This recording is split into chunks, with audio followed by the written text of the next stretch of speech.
This is when we were just coming out of the 70s and we're getting into chrome, we're getting into wheel arches, we're getting into Group B rally. These cars are like turbocharged monsters, and this is the time when the Saab came out.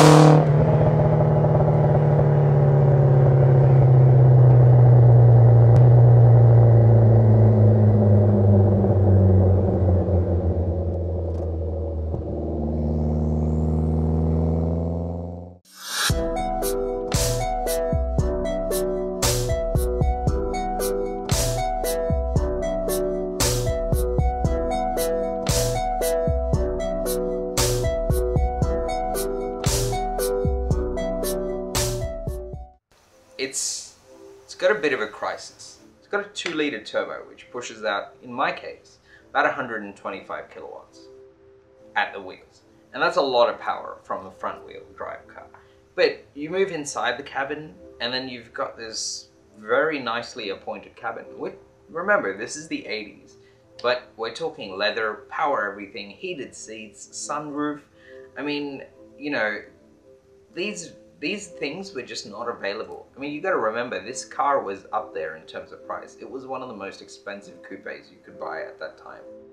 Most defining moment of this car when you're driving it is when you put those hands on those steering wheels, and I've got the sport steering wheel, and you wrap your hands around, it's a thick steering wheel, you feel the turns in, and when you're changing gear and you're going through the gears, that exhaust noise in the back, that Saab burble is amazing.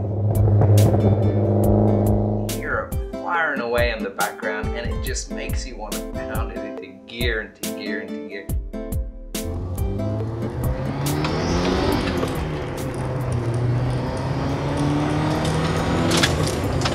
The car is so comfortable.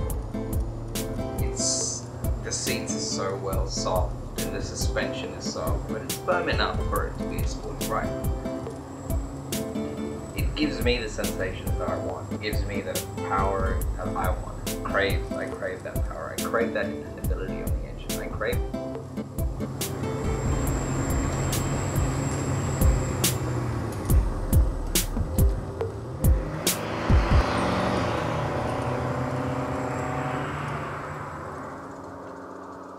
So Saab came out, and they had this aeroplane heritage because they used to make airplanes. So they brought out the Saab 900 Turbo. They started with a 99, but I reckon they perfected it on the 900 Turbo. We're talking about a 2-unit engine, which is wrapped around this metal body. And it is a quirky body. It is not something that you see on the road every day.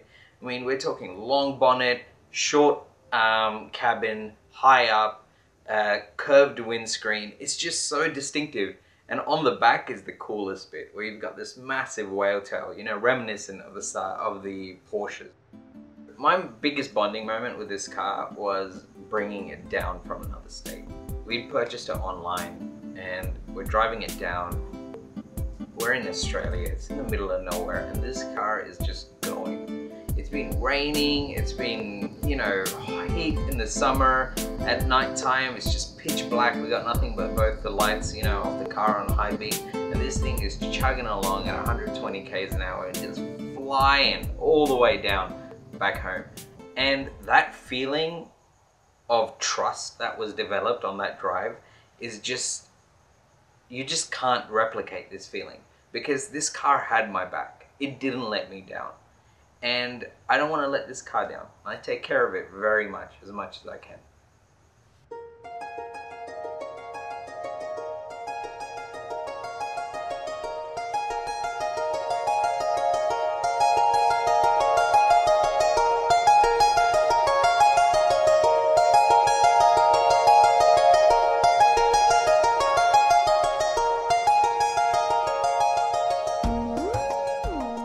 I've got this relationship with this car, and nothing can beat it. It's definitely here to stay. It'll be part of my collection.